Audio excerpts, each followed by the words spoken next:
yang terbaik buat kami. Terima kasih untuk semuanya.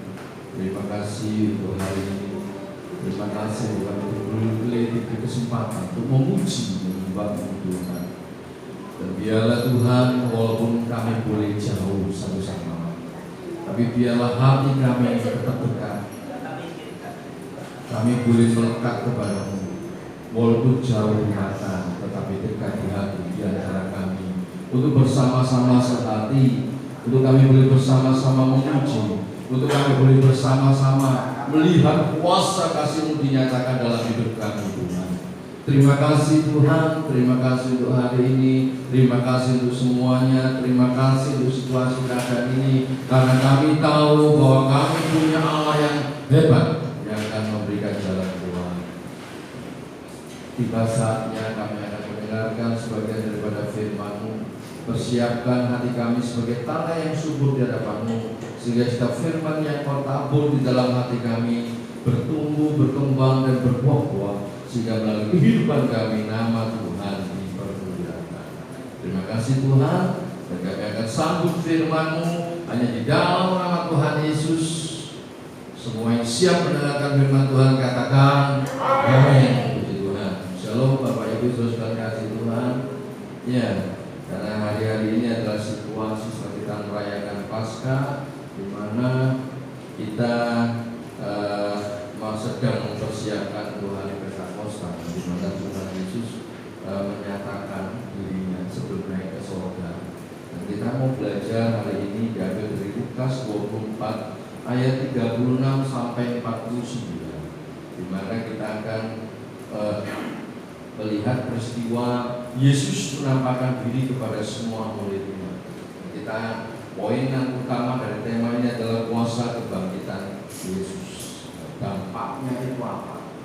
Ya, saya akan bacakan kronologi dari Lukas 24 ayat 36 sampai yang ke-49.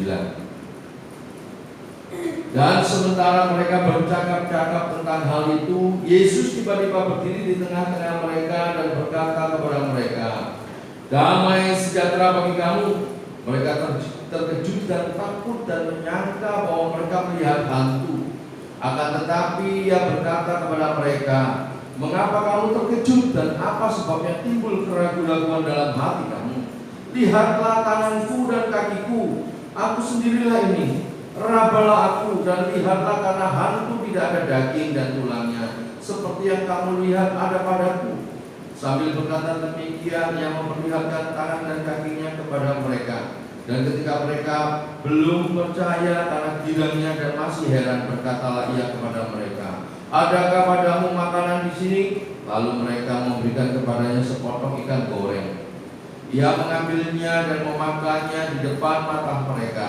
Ia berkata kepada mereka, "Inilah perkataanku yang telah kukatakan kepadamu ketika aku masih bersama-sama dengan kamu, yakni bahwa harus digenapi semua yang ada tertulis tentang aku dalam kitab Taurat Musa dan kitab-kitab nabi-nabi dan kitab Mazmur." Lalu Ia membuka pikiran mereka sehingga mereka mengerti kitab suci. Katanya kepada mereka, "Ada tertulis demikian, Mesias harus menderita dan bangkit dari antara orang mati pada hari yang ketiga. Dan lagi dalam namanya berita tentang pertobatan dan pengampunan dosa disampaikan kepada segala bangsa, mulai dari Yerusalem. Kamu adalah saksi dari semuanya ini, dan aku akan mengirim kepadamu apa yang dijanjikan Bapakku.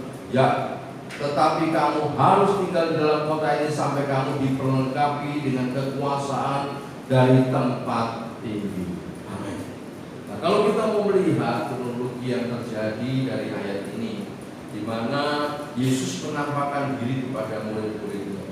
Ketika kita melihat peristiwa Jumat Agung, bagaimana muridnya kocar-kacir, bahkan mereka merasa harus seperti domba yang kehilangan gembalanya. Domba dikatakan mereka kehilangan seperti anak-anak kehilangan induknya. Takut, suasana mencekam. Semua orang sebagian pernah ikut Yesus, semua berlomba-lomba, atau boleh dikatakan berusaha cuci tangan. Mereka tidak menyatakan, seolah-olah mereka tidak berani mengatakan saya pengikutnya Yesus.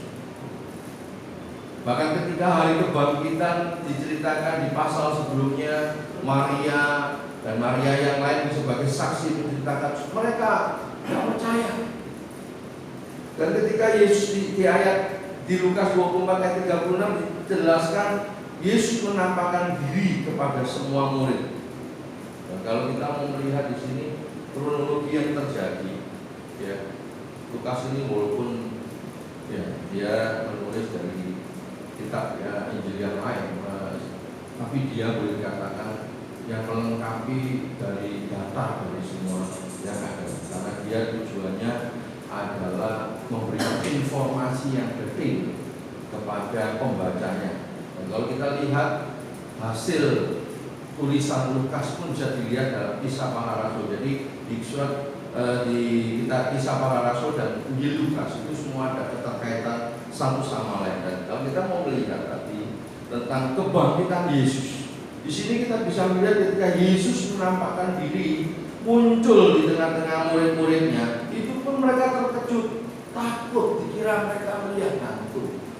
Di sini kita bisa melihat bahwa situasi keadaan pada saat itu betul-betul mereka kaget. Boleh dikatakan mereka sendiri merasa masa ada kebangkitan. Karena memang situasi keadaan pada saat itu pun kalau kita lihat di Kisah Para Rasul, kelompok Yahudi ada yang mempercayai ada kebangkitan, ada yang tidak mempercayai kebangkitan. Jadi ketika Yesus bangkit, mereka bingung, benar enggak? Apa mereka melihat hantu? Mereka takut. Tetapi Tuhan sudah tunjukkan, lihatlah tanganku dan kakiku, aku sendiri ini, rabalah aku, lihatlah, karena hantu tidak ada daging dan tulangnya. Bahkan kalau kita lihat di Injil Yohanes, itu dikatakan Thomas pun berkata, kalau tanganku tidak masuk ke dalam bekas lubang lukanya, tidak percaya. Tapi akhirnya ketika Tuhan mengizinkan itu, akhirnya dia baru percaya. Ya Tuhan dan Allahku, dia berkata. Kita melihat luar biasa. Dan apa yang kita bisa ambil dari cerita ini, dari kronologi yang terjadi tentang penampakan Yesus, tentang kebangkitan Yesus, untuk menunjukkan bahwa Yesus kita, Yesus yang luar biasa. Yang pertama, dia membuktikan bahwa dia telah mengalahkan maut. Mengalahkan maut berarti apa? Dia bangkit, dia benar-benar bangkit, dia benar-benar hidup. Supaya kita sadar bahwa kita punya Allah yang hebat, yang mati dan bangkit.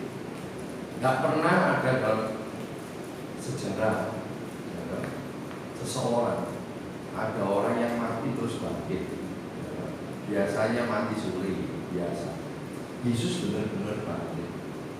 Kita melihat proses bagaimana ketika dia disiksa, semuanya menunjukkan betapa hebatnya siksaan itu. Dan tidak mungkin, bahkan ketika kita lihat 7 perkataan salib yang pernah dikorbankan di Jumat Agung, ketika ditawar dia mau haus, dia mau minum, dia tidak mau. Anggur dikasih mulut, anggur dicampur pedu, dia tidak mau. Karena ketika dia mengalami itu, dia mau merasakan betul, mau tunjukkan bahwa memang dia harus melewati proses itu. Penderitaan yang luar biasa, penderitaan yang benar-benar tidak mungkin orang bisa lalui itu. Kita bisa melihat luar biasa yang dialami. Berarti menunjukkan dia betul-betul mati dan tidak mungkin bangkit. Walaupun ada teori-teori, bahkan mahkamah agama berkata, oh itu dicuri ataupun yang lain. Tapi ingat baik-baik, Alkitab menyatakan bahwa Yesus benar-benar bangkit. Dan bukti ini kita akan pelajari bahwa Yesus bangkit. Kalau seandainya Yesus tidak bangkit, hari ini tidak ada orang Kristen. Karena apa? Orang tidak akan percaya. Justru keimanan atau boleh dikatakan kekristenan, boleh dikatakan bertumbuh, kekristenan boleh dikatakan benar-benar nyata menjadi agama, jalan yang membawa dampak perubahan bagi seseorang, itu adalah kebangkitannya. Nah, kalau kita lihat Tadi dikatakan saya bahwa membuktikan bahwa dia telah mengalahkan maut. Dan apa yang mau kita lihat? Bahwa kalau dia mengalahkan maut, kita lihat 1 Petrus 3 ayat 18 sampai 20. 1 Petrus 3 ayat 18 sampai 20. Sebab juga Kristus telah mati sekali untuk segala dosa kita. Ia yang benar untuk orang-orang yang tidak benar, supaya ia membawa kita kepada Allah. Ia yang telah dibunuh dalam keadaannya sebagai manusia, tetapi yang telah dibangkitkan menurut roh, dan di dalam roh itu juga ia pergi memberitakan Injil kepada roh-roh yang ada di dalam penjara, yaitu kepada roh-roh mereka yang dahulu pada waktu Nuh tidak taat kepada Allah, ketika Allah tetap menanti dengan sabar waktu Nuh sedang mempersiapkan baterainya, di mana hanya sedikit, yaitu 8 orang yang diselamatkan oleh air bah itu. Kalau kita mau lihat cerita di sini, dijelaskan bahwa apa? Kristus telah mati untuk segala dosa kita, menunjukkan bahwa kematiannya adalah memikul beban dosa yang seharusnya kita mati untuk masuk neraka. Tapi Yesus menggantikan posisi kita. Ia dibunuh dalam keadaannya sebagai manusia, tetapi yang telah dibangkitkan menurut roh, dan di dalam roh itu juga ia pergi memberitakan. Dia dibangkitkan karena memang dia Allah, keilahiannya menunjukkan bahwa dia Tuhan. Dan ketika dia masuk, atau boleh katakan mati, itu dia masuk ke dalam maut, apa yang dia lakukan? Ia pergi memberitakan Injil. Yang menarik, kata itu tidak memakai kata evangelizo, tetapi memakai kata keruso. Keruso berarti apa? Memproklamirkan, menyatakan bahwa aku sudah menang, aku lanjut masuk sini untuk apa? Menunjukkan bahwa nanti ini aku ini nanti bakal menang. Lebih jelasnya lagi kalau kita lihat di dalam Wahyu pasal 1 ayat 18, coba dilihat. Wahyu pasal 1 ayat yang ke-18. Ini lebih detailnya. Dan yang hidup, aku telah mati, namun lihatlah aku hidup sampai selama-lamanya. Aku memegang segala kunci maut dan kerajaan maut. Oh, hebat Yesus. Berarti apa? Dia setelah kematian dia bangkit, dia yang memegang kunci kerajaan maut. Dan menunjukkan bahwa memang dia bukan manusia biasa, tetapi dia adalah Tuhan. Dia Tuhan yang hebat. Kunci kerajaan maut sudah dipegang. Jadi tidak usah takut. Kita bisa melihat bahwa dia memang hebat. Tidak perlu diragukan lagi. Situasi keadaan ini boleh mencekam. Memang kita melihat tidak tambah hari, tidak tambah baik Bapak Ibu. Tetapi kalau kita betul-betul berharap, bergantung kepada Tuhan, percayalah. Kenapa? Dari poin 1 ini sudah membuktikan bahwa dia telah mengalahkan maut. Berarti dia yang pegang kunci kerajaan maut. Hidup mati kita ada di tangan Tuhan. Kita tidak usah takut. Kuncinya cuma apa? Percaya. Yang membuat orang takut kenapa? Dia tidak percaya. Percaya, beriman itu adalah mempercayakan seluruhnya hidupnya kepada Tuhan, berserah total. Biarkan Tuhan berdaulat atas hidup kita. Gak usah takut. Tapi yakinlah, biarkan kasih Tuhan memenuhi hidup kita. Karena di dalam kasih tidak ada ketakutan. Kasih yang sempurna sudah dinyatakan dalam hidup kita. Jadi tidak usah bingung. Yang kedua, kebangkitannya atau penampakannya meneguhkan kesaksian para murid. Ini kita bisa lihat dalam Lukas yang tadi pasal 24. Kita kembali ke Lukas 20 ayat yang ke-48. Dikatakan kamu adalah saksi-saksi dari semuanya ini. Berarti menunjukkan bahwa mereka yang melihat, mereka yang bisa pegang bahwa Yesus betul-betul bangkit, saudara. Dan ini kita bisa melihat dari khotbah Petrus setelah kebangkitan dan kemudian kenaikannya Yesus. Dalam Kisah Para Rasul pasal 2 ayat 31 sampai 32, coba kita lihat. Kisah Para Rasul pasal 2 ayat 31 sampai 32. Karena itu ia telah melihat ke depan dan telah berbicara tentang kebangkitan Mesias, ketika ia mengatakan bahwa dia tidak ditinggalkan di dalam dunia orang mati dan bahwa dagingnya tidak mengalami kebinasaan. Yesus inilah yang dibangkitkan Allah, dan tentang hal itu kami semua adalah saksi. Petrus berkhotbah, ya, di depan banyak orang dia berkata, dia yang menjadi saksi bahwa Yesus dibangkitkan betul. Dalam Kisah Para Rasul 4 ayat 10, coba kita lihat. Maka ketahuilah oleh kamu sekalian dan oleh seluruh umat Israel bahwa dalam nama Yesus Kristus orang Nazaret yang telah kamu salibkan, tetapi yang telah dibangkitkan Allah dari antara orang mati, bahwa oleh karena Yesus itulah orang ini berdiri dengan sehat sekarang di depan kamu. Kita bisa melihat luar biasa ketika Petrus dan Yohanes di hadapan mahkamah agama. Dia ceritakan tentang kebangkitannya Yesus. Bahkan di ayat 12 dia berkata, dan keselamatan tidak ada di dalam siapapun juga selain di dalam Dia, sebab di bawah kolong langit ini tidak ada nama lain yang diberikan kepada manusia yang olehnya kita dapat diselamatkan. Oh, luar biasa, saudara. Menunjukkan dia betul-betul Tuhan yang hebat. Keselamatan hanya melalui Dia. Kurang apa lagi? Yesus kita tak pernah jauh dari kita.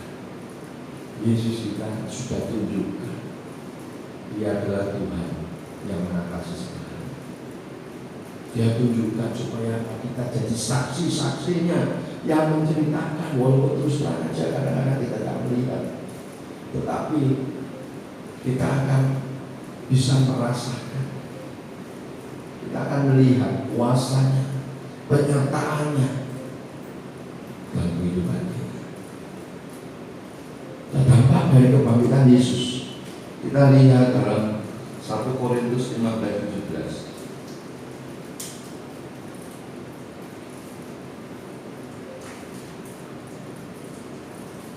1 Korintus 15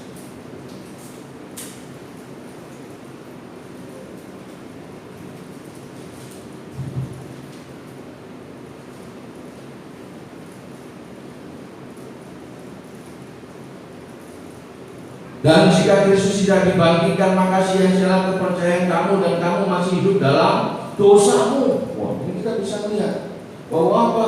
Kalau seandainya Yesus tak pernah dibangkitkan, iman kita, kepercayaan kita sia-sia.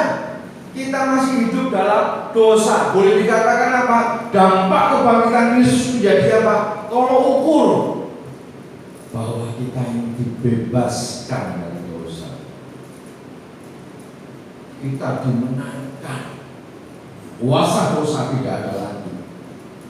Makanya seringkali kalau kita lihat dalam tulisannya Paulus dan Petrus, murid-murid Yesus, dengan jelas apa? Paling mudah dijelaskan sama dengan baptisan. Ketika orang itu ditenggelamkan, dia mati bersama Yesus. Ketika dia keluar dari atas, dari air, dia hidup bersama Yesus. Nah, coba kita lihat di Roma 6 ayat 4.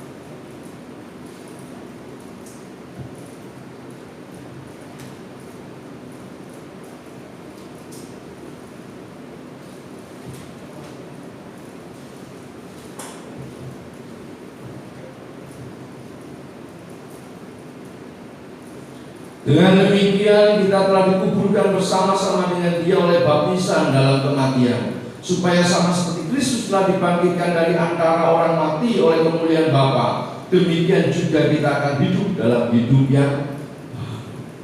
Berarti apa? Kebangkitan yang membuat kita sehingga kita menerima hidup yang baru. Dalam 1 Korintus dikatakan, yang lama sudah berlalu, yang baru sudah datang. Jadi Bapak Ibu, jadi ilustrasinya dalam seperti baptisan tadi. Dengan kebangkitannya itu membuat kita memiliki hidup yang baru. Dalam 1 Petrus 1 ayat 3 kalau kita lihat,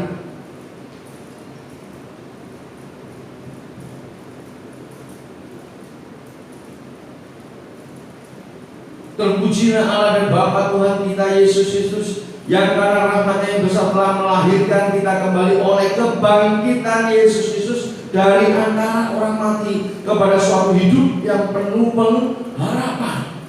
Berarti apa? Dengan kebangkitan ini telah melahirkan kita mengalami kelahiran kembali, sehingga kita punya pengharapan. Dikatakan yang lama sudah berlalu, yang baru sudah datang. Sesuatu hal yang luar biasa yang Tuhan kerjakan dalam kehidupan kita. Kebangkitannya nyata, kebangkitannya membawa dampak dalam kehidupan kita. Yang lama sudah berlalu, kita benar-benar mengalami sesuatu hal yang baru. Hidup kita baru. Kalau hidup kita baru berarti apa? Jaminan keselamatan yang Tuhan berikan. Kita tidak perlu takut Bapak Ibu.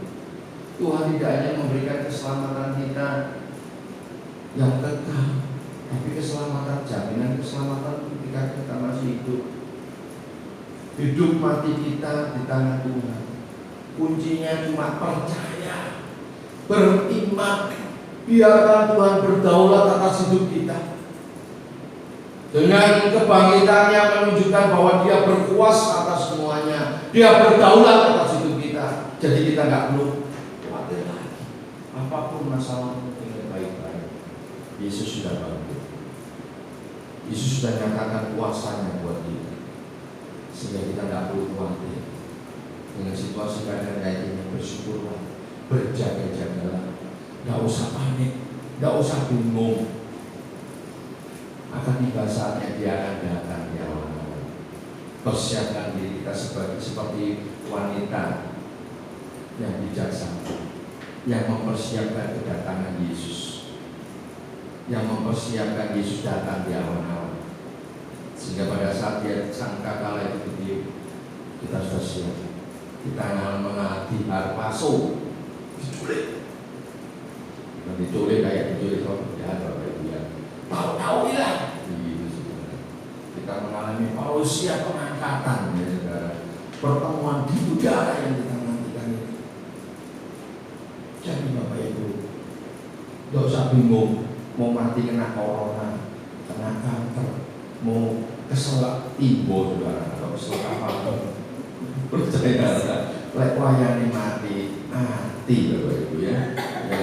Jadi saudaraku yang dikasih Tuhan, gak usah bingung ya, percaya bersama Yesus melakukan perkara yang besar. Bersama Yesus kita pasti bisa. Bersama Yesus kita akan melihat mujizat demi mujizat. Bersama Yesus kita akan merasakan kasih Tuhan yang tidak pernah berhenti mengalir dalam kehidupan kita, sehingga tidak ada alasan buat kita untuk mari kita dulu.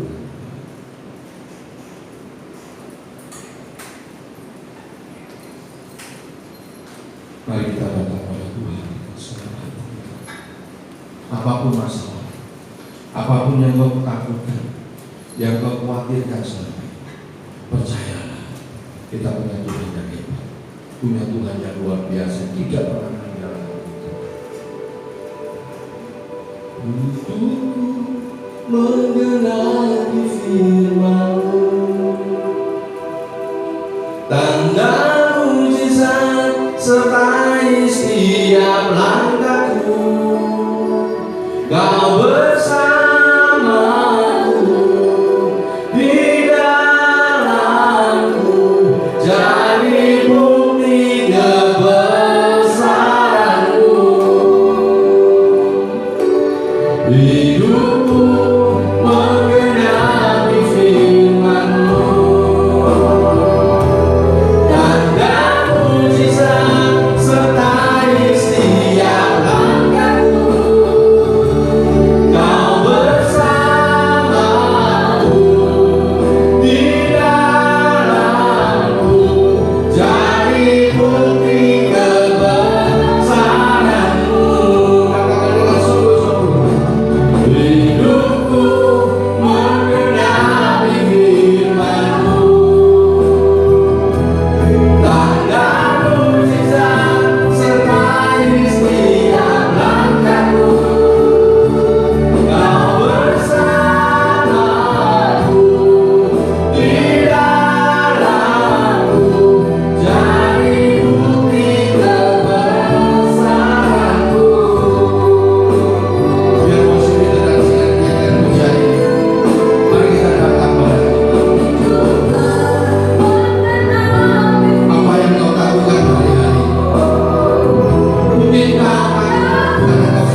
terjadi mujizat demi mujizat, karena Engkau Bapa kami tidak pernah meninggalkan kami.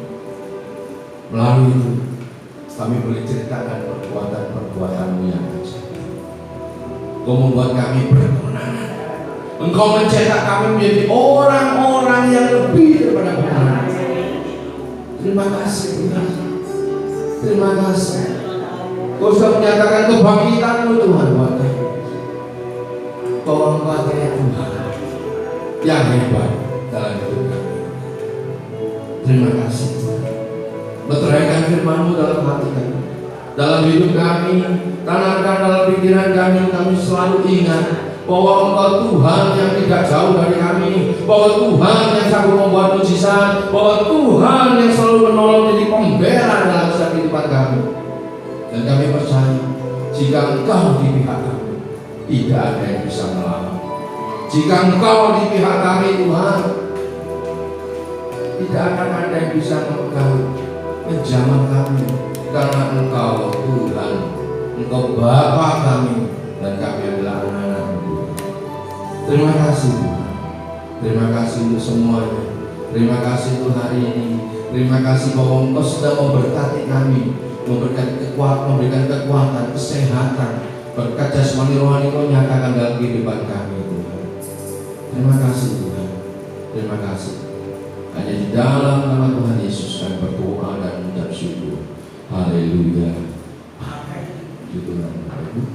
Kita akan melihat pengumuman bahwa gereja Bethel Indonesia untuk sementara akan ibadah tetap diadakan secara online atau live streaming hingga ada pemberitahuan dari pemerintah lebih lanjut untuk kita bisa ibadah tatap muka ya, seperti yang dulu.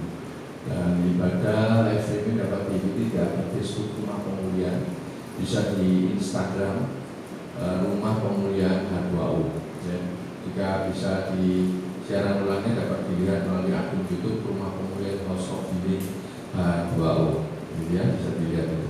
Dan apabila jemaat ini memberikan perpuluhan, bisa ada di layar, bisa dilihat di YouTube Diakonia, di BRI ya, atas nama DB House of Healing. Apabila persembahan di rekening BCA supaya bisa dipisah untuk persembahan dan perpuluhan.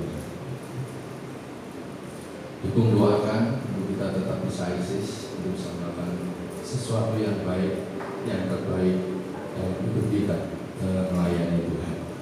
Mari kita bacakan pengakuan iman Rasul. Aku percaya kepada Allah Bapa yang Maha Kuasa, Khalil langit dan bumi, dan kepada Yesus Kristus anaknya yang tunggal Tuhan kita, yang dikandung daripada Roh Kudus, lahir dari anak darah Maria, yang menderita di bawah pemerintahan Pontius Pilatus, disalibkan, mati dan dikuburkan, turun ke dalam maut.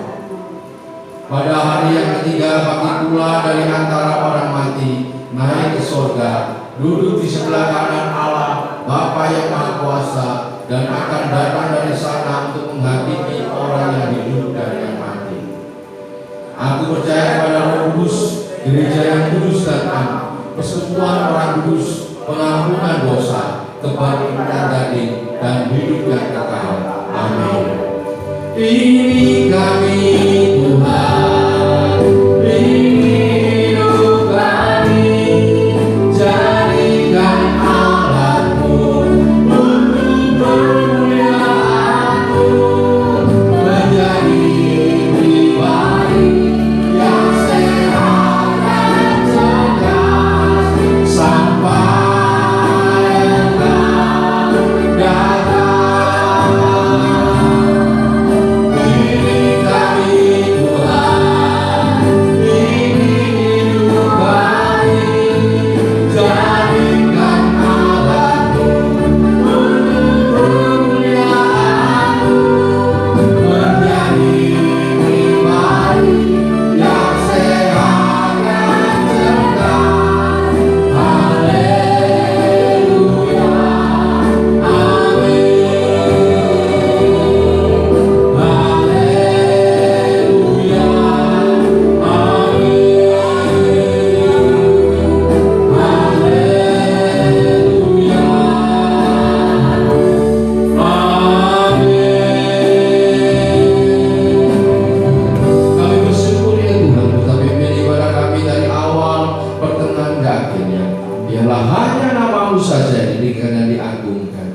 Dan sebentar kami akan berpisah bersama lain. Dengan penyertaan Tuhan, Kau nyatakan dalam kehidupan kami.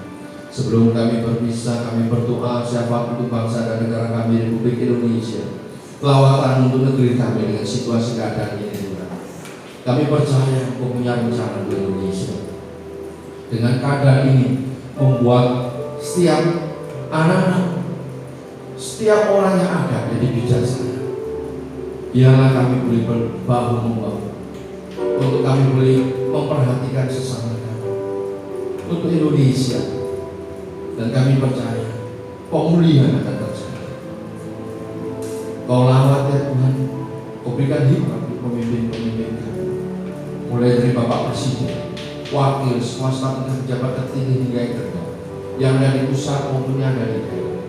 Beri takut akan Tuhan, berikan hikmat daripada Tuhan. Setiap keputusan yang diambil Tuhan, Kau nyatakan kuasa-Mu. Setiap keputusan yang diambil Tuhan, supaya semuanya hanya berpihak kepada rakyat. Biarlah negara kesatuan Republik Indonesia bersatu. Jauhkan dari orang-orang yang jahat, yang tidak memecah belah, radikalisme, hal-hal yang tidak baik. Tuhan lalukan dalam nama Yesus. Patahkan semua. Kau pakai ya Tuhan anak-anak Tuhan yang duduk di pemerintah, eksekutif, legislatif, sadarkan mereka, jadikan mereka garam dan terang untuk kemuliaan Tuhan. Kami juga berdoa para hamba-hamba Tuhan, jemaat Tuhan yang dalam minggu-minggu ini mereka melakukan aktivitas ibadah mereka. Lawatan Tuhan buat mereka, hikmat, kekuatan, kesehatan Kau nyatakan. Berkati kehidupan rumah tangga mereka. Kau ikat mereka dengan tali kasih. Mereka boleh percaya, biar membiarkan Engkau berdaulat atas hidup mereka, sehingga mereka bisa melihat mujizat demi mujizat, merasakan kasih-Mu. Mereka boleh bangga punya Allah seperti itu. Kami juga berdoa untuk pemerintah ini, semua fasilitas kami bisa beribadah. Berkati kehidupan rumah tangganya, pekerjaan, juga pelayanan yang Kau percaya. Berkati pegawai yang dari tempat ini dimanapun mereka berada. Berkati mereka kekuatan, kesehatan, berkat jasmani rohani Kau limpahkan dalam kehidupan mereka. Kami juga berdoa yang untuk tetangga kiri kanan muka belakang orang sekitar tempat ini, di RW 14, RW 15 dan RW yang di Kerbangan Selatan. Tuhan berkati mereka. Biarlah kuasa kasih-Mu Tuhan nyatakan dalam kehidupan mereka. Kami juga berdoa untuk jemaat-Mu ya Tuhan, Kau tahu keberadaan mereka masing-masing. Apabila mereka sakit, kami nyatakan hati kami di dalam nama Tuhan Yesus. Yang sakit Kau sembuhkan, yang susah Kau hiburkan, yang ada masalah Tuhan berikan jalan keluar, supaya mereka boleh melihat kuasa Tuhan, melihat kasih, merasakan kasih Tuhan dalam kehidupan mereka, dan mereka bangga punya Allah seperti Engkau Tuhan. Terima kasih Tuhan, terima kasih untuk semuanya. Mari saudara yang kasih Tuhan akan kedua tangan-Mu sebagai tangan Tuhan yang berada dan berkati pada Tuhan. Sekarang nanti malam Tuhan memberkati engkau dan melindungi engkau. Tuhan menyinari engkau dengan wajah-Nya dan memberi engkau kasih karunia. Tuhan menghadapkan wajah-Nya kepadamu dan memberi engkau